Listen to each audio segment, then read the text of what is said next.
आज 18 नवंबर की शिवपुराण कथा में गुरुजी पंडित प्रदीप मिश्रा जी ने नौकरी इंटरव्यू एग्जाम में सफलता प्राप्ति के लिए 7 दूरबा वाला बिल्कुल नए उपाय की जानकारी दी है। उपाय कैसे करना है इस वीडियो में आपको पूरी जानकारी प्राप्त होने वाली है। आपको बता दें गुरुजी पंडित प्रदीप मिश्रा जी द्वारा झारखंड राज्य के कोटिया देवघर में 7 दिवसीय शिव महापुराण कथा शुरू हो गई है। यह 7 दिवसीय शिव महापुराण कथा 14 नवंबर से 20 नवंबर 2025 तक आस्था यूट्यूब के माध्यम से दोपहर के 1 बजे से 4 बजे तक लाइव देखी जा सकती है। आज की कथा का संपूर्ण रसतत्व और आज की कथा के गुरुजी के बताए सभी उपाय आपको इस वीडियो के माध्यम से देखने को मिलेंगे।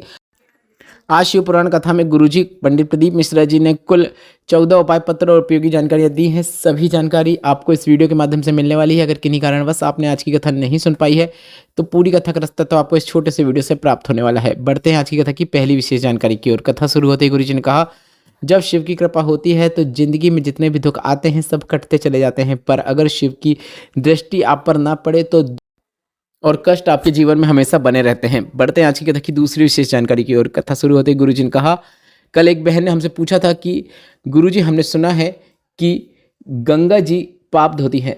तो इस पर गुरुजी ने कहा, हाँ सही है, गंगा जी पाप धोती हैं। इस पर गुरुजी से उन्होंने फिर से कहा, पर गुरुजी आपने चंचला का एक कथा सुनाई थी जिसमें बिंदुक और चंचला ने गंगा में स्नान किया था, फिर गंगा ने बिंदुक के पाप क्यों नहीं धोई। तो इस पर गुरुजी ने कहा, गंगा आपके पाप धोती है पर वह आपके गलत विचार और गलत विकारों को समाप्त नहीं करती है। तो इस पर गुरुजी ने कहा कि हमारे मन के जो गलत विचार हैं, विकार हैं, उसे कौन समाप्त करेगा, आपका यह प्रश्न होगा। तो इस कलयुग में अगर एक बार भी आपने शिव पुराण कथा का श्रवण किया है, उसे अपने जीवन में धारण किया है, तो व्यक्ति के गलत विचार और विकारों का अंत होना शुरू हो जाता है, यह निश्चितता है। बढ़ते हैं कथा की तीसरी विशेष जानकारी की ओर। गुरुजी ने कहा, जबरदस्ती मार ठोक कर माता पिता नहीं बनते, जबरदस्ती मार ठोक कर गुरु भी नहीं बनते, और जबरदस्ती मार ठोक कर अगर कोई सत्संग में भी ले जाए तो वहाँ पर अगर आप जाकर बैठ भी जाएंगे तो उस सत्संग का असर नहीं हो सकता। बढ़ते हैं कथा की चौथी विशेष जानकारी की ओर। गुरुजी ने कहा, किसी ने पूछा, गुरुजी क्या आप पाप को रोक सकते हैं। तो गुरुजी ने कहा कि हम कहना चाहेंगे दुनिया में ऐसा कोई पैदा नहीं हुआ है जो पाप को रोक सके। जैसे जैसे कलयुग बढ़ता चले जाएगा वैसे वैसे पाप भी बढ़ता चला जाएगा। तो इस पर गुरुजी ने कहा कि उन्होंने प्रश्न किया कि फिर आप कथा क्यों करते हैं जब आप पाप को ही नहीं रोक सकते। तो गुरुजी ने कहा, पाप की स्पीड को इस कलिकाल में स्लो करने का कार्य करती है शिव महापुराण कथा। और जब हम शिवलिंग पर जल चढ़ाते हैं या फिर हमारे घर से कोई शिवलिंग पर जल चढ़ाता है तो हमारे घर में 15 दिन तक कोई भी पाप नहीं हो सकता या फिर पाप का प्रभाव हमारे घर से दूर रहता है। बढ़ते हैं कथा की पांचवी विशेष जानकारी की ओर। आज गुरुजी ने कहा कि हम आपको एक ऐसा उपाय बताएंगे जो कि बदला लेने वाला उपाय है, क्योंकि गुरुजी ने कहा आज तक हमने कभी भी आपको किसी से बदला लेने का कोई उपाय नहीं बताया है, पर आज बता देते हैं। कोई आपको गाली दे, कोई आपके साथ बुरा करे, कोई आपको नीचे दिखाने का प्रयास करे, आपको खरी खोटी सुनाए, तो एक लोटा जल लेकर आपको भोलेनाथ के मंदिर में पहुंच जाना है और जल आपको शिवलिंग पे चढ़ाना है और भगवान से प्रार्थना करना है कि हे भोलेनाथ, मैंने उसे माफ़ कर दिया। बस इतना कह देना है और भोलेनाथ से कहना है कि आप मुझे इतना सफल बनाए, मुझे इतनी तरक्की देना कि वह इंसान मुझसे मिलने के लिए तरसे। बढ़ते हैं आज की कथा की छठवीं विशेष जानकारी की ओर। धर्मवीर सिंह जी पत्र लेकर आए जिसमें लिखा, मेरी तबीयत बहुत ख़राब हो गई और मेरी माँ ने मुझे सीहोर का रुद्राक्ष ला कर दिया, रुद्राक्ष का जल मुझे पिलाती। डॉक्टर ने मेरा लीवर ख़राब बता दिया था, मेरे पास इतना पैसे भी नहीं थे कि मैं लीवर का इतना बड़ा ऑपरेशन करा सकूं। मेरी माँ का शिव के प्रति विश्वास प्रबल था और डॉक्टर की दवाई के साथ साथ मैंने शिवलिंग पे चढ़े हुए जल का भी आचमन शुरू कर दिया और लीवर ने कार्य करना शुरू कर दिया। आज पूरी तरीके से ठीक हूँ, उसी का आभार व्यक्त करने कथा पंडाल में आया हूँ। बढ़ते हैं आज की कथा की सातवीं विशेष जानकारी की ओर। सोनी जी पत्र लेकर आए जिसमें लिखा, मेरे गर्भाशय में गांठ हो गई थी, डॉक्टर ने ऑपरेशन की बोल दिया था। आपकी कथा के बारे में पता चला, मैंने कथा सुनना शुरू किया, रोज शिवलिंग पे जल चढ़ाना शुरू किया और बहुत रोके बाबा से प्रार्थना कर रही थी कि बाबा गांठ हो गई है, डॉक्टर ने ऑपरेशन की बोल दिया है, क्या करूं।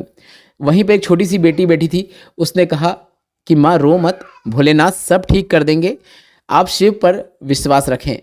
मैंने शिव पर जल चढ़ाकर थोड़े से जल को प्राप्त करके नंदी भगवान के पास बैठकर उसका आचमन कर लेती, भोलेनाथ से प्रार्थना करती। दवाइयों ने अपना कार्य करना शुरू किया। शिव की कृपा से मेरी जो गठान थी वह गल गई, उसी का आभार व्यक्त करने हम कथा पंडाल में आए हैं। बढ़ते हैं आज की कथा की 8वीं विशेष जानकारी की ओर। गुरुजी ने कहा, स्कंद पुराण के पृष्ठ संख्या 537 में गुरुजी ने जो शारदा के चरित्र का वर्णन कल की कथा में किया था उसकी जानकारी है। गुरुजी ने कहा, कल की शिव पुराण कथा में एक शारदा के चरित्र का हमने वर्णन किया था, जिसमें उसके पति के मरने के बाद भी शिव कृपा से उसे संतान सुख हुआ था, जिसे आप शिव महापुराण कथा के स्कंद पुराण के पृष्ठ नंबर 537 में स्वयं पढ़ सकते हैं। बढ़ते हैं आज की कथा की 9वीं विशेष जानकारी की ओर। निशा भारती जी पत्र लेकर आई, जिसमें उन्होंने लिखा, आपने हमेशा से कहा है बाबा जब भी देता है छप्पर फाड़ के देता है। नौकरी की तैयारी कर रही थी पर नौकरी लग नहीं रही थी। आपके कहने पर पढ़ाई को 4 गुना अधिक किया, मेहनत अधिक करना शुरू किया। एग्जाम के पहले बेलपत्र की बीच वाली पत्ती में शहद लगाते हुए उस बेलपत्र को शिवलिंग पर चिपकाते हुए एग्जाम दिया। मेरी बिहार पुलिस में नौकरी लग गई है, उसी का आभार व्यक्त करने कथा पंडाल में आए हैं।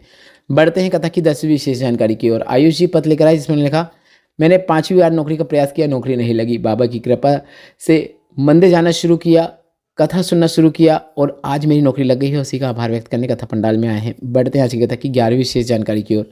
सोनम जी पत्र लेकर आई, जिसमें लिखा, सरकारी नौकरी के लिए प्रयास कर रही थी पर सरकारी नौकरी प्राप्त नहीं हो रही थी। मैंने कथा सुनना शुरू किया, पंडाल में बैठकर कथा सुनी, 4 गुना अधिक मेहनत करना शुरू किया और उसके स्वरूप बाबा ने मुझे दरोगा के पद में चयनित कर दिया है, उसी का आभार व्यक्त करने कथा पंडाल में आए हैं। बढ़ते हैं कथा की 12वीं विशेष जानकारी की ओर। गुरुजी ने कहा, नवनिधि से एक बड़ी निधि है भगवान की भक्ति। यह वह निधि है जिसे आप अगर धारण कर लेते हैं, परमात्मा की भक्ति धारण कर लेते हैं, तो नवनिधियाँ उसके समीप निश्चित आ जाती है। इसलिए गुरुजी पंडित प्रदीप मिश्रा जी ने कहा है, आपको हमेशा भगवान का नाम जाप, मंत्र जाप और सत्कर्म में विश्वास रखना चाहिए। बढ़ते हैं कथा की 13वीं विशेष जानकारी की ओर। गुरुजी ने कहा, जब दुनिया में थक जाओ, दुनिया में ऐसा लगे कि दुख तकलीफ और कष्ट ही कष्ट हैं, कुछ भी अच्छा नहीं हो रहा है, तो 3 जगह में से एक जगह जाकर बैठ जाना। अपने मन की बात कहना। पहली जगह है अपने पिता के पास, दूसरी है अपने इष्ट भगवान के पास, तीसरी है अपने गुरु के पास। इनमें से किसी एक जगह भी जाकर अगर आप अपने दिल की बात कहते हैं तो आपको अपनी समस्या का, दुख तकलीफ और कष्ट का हल जरूर देखने को मिलेगा। बढ़ते हैं आज की कथा की 14वीं विशेष जानकारी की ओर। अंजू कुमारी जी पत्र लेकर आए, जिसमें उन्होंने लिखा, मेरे पति प्रतिदिन मंदिर जाते हैं। मेरी 2 बच्चियां हैं, जो 6 वर्ष की है, उसकी 2 वर्ष में तबीयत खराब हुई, उसने चलना छोड़ दिया था, पलंग पर पड़ गई थी। डॉक्टर के अनुसार एक ऐसी बीमारी हो गई है जिसके कारण वह जीवन में कभी भी नहीं चल सकती, कितना ही इलाज करा लो। सब तरफ से हार गए थे। किसी के कहने पर सीहोर से रुद्राक्ष लेकर आए, रुद्राक्ष जल शिवलिंग पर चढ़ाकर उसे कुछ बूंद देना शुरू किया। इसके साथ ही हम आपको बताना चाहेंगे कि अब मेरी बेटी बोलती भी है, चलती भी है, बैठती भी है, स्कूल भी जाती है, उसी का आभार व्यक्त करने कथा पंडाल में आए हैं। बढ़ते हैं कथा की 15वीं और अंतिम विशेष जानकारी की ओर। आज शिवपुराण कथा में गुरुजी पंडित प्रदीप मिश्रा जी ने बिल्कुल नए उपाय की जानकारी दी है। गुरुजी ने कहा, तुम्हारे घर में अगर बच्चा है, बेटा है, बेटी है, पति है, पत्नी है, घर का अगर कोई भी सदस्य है जो किसी एग्ज़ाम में बैठ रहा है, तो सबसे पहले उसको आपको कहना है, खूब मेहनत करो, 4 गुना अधिक मेहनत करो। उसके साथ नौकरी, इंटरव्यू, एग्जाम में सफलता प्राप्त करने वाला गुरुजी ने आज बिल्कुल नया उपाय बताया है। सरल भाषा में आपको समझाने का प्रयास करेंगे उपाय आपको किस प्रकार से करना है। इस उपाय को करने के लिए आपको 7 दूर्वा लेकर शंकर भगवान के मंदिर में जाना है, 1 लोटा जल लेकर जाना है। उपाय कैसे करना है ध्यान से सुनिएगा, काफ़ी सरल और आसान उपाय है। आप अगर किसी नौकरी, इंटरव्यू, एग्जाम में बैठ रहे हैं तो यह उपाय आप जरूर कीजिएगा। 7 दूर्वा लेकर शिव मंदिर जाना है, 1 लोटा जल लेकर जाना है। 7 दूर्वा को अपनी हथेली में लेना है, मतलब सीधे हाथ में लेना है। इसके बाद उस जल से भरे हुए कलश को अपने उसी सीधे हाथ में लेना है और कलश का पूरा जल शिवलिंग पे अर्पित कर देना है। आप जल अर्पित करते समय श्री शिवाय नमस्तुभ्यम या नमः शिवाय या फिर ओम नमः शिवाय मंत्र का उच्चारण कर सकते हैं। पूरा जल अर्पित करने के बाद 6 दूर्वा आपको शरण कार्तिकेय भगवान के स्थान पर अर्पित करना है और 1 दूर्वा आपको शिवलिंग के ऊपर अर्पित कर देना है। इसके बाद शिवलिंग पर आपको अपने हाथ की 3 उंगलियों का स्पर्श करना है। शिवलिंग पर उंगलियों का स्पर्श करते हुए आप अपनी कामना कर सकते हैं। नौकरी, इंटरव्यू, एग्जाम में सफलता प्राप्त करना चाहते हैं वह कह सकते हैं। इसके बाद शिवलिंग पर चढ़ी हुई दूर्वा को आपको प्राप्त करके घर आ जाना है और जिस दिन बच्चा, बेटा, बहू या घर का कोई सदस्य एग्जाम के लिए जा रहा हो, उसे वह दूर्वा अपने मस्तक में स्पर्श करते हुए भोलेनाथ से प्रार्थना करते हुए एग्जाम देने चले जाना है। सफलता निश्चित देखने को मिलेगी। इस वीडियो में बताई गई जानकारी संबंधित जितने भी प्रश्न हैं वे सभी प्रश्न आप कमेंट बॉक्स के लिए पूछ सकते हैं, हम आपके प्रश्नों के उत्तर जरूर देंगे। वीडियो उपयोगी लगा है तो वीडियो को लाइक जरूर कीजिएगा। कमेंट बॉक्स में श्री शिवाय नमस्तुभ्यम या फिर हर हर महादेव जरूर टाइप कीजिएगा। श्री शिवाय नमस्तुभ्यम, हर हर महादेव।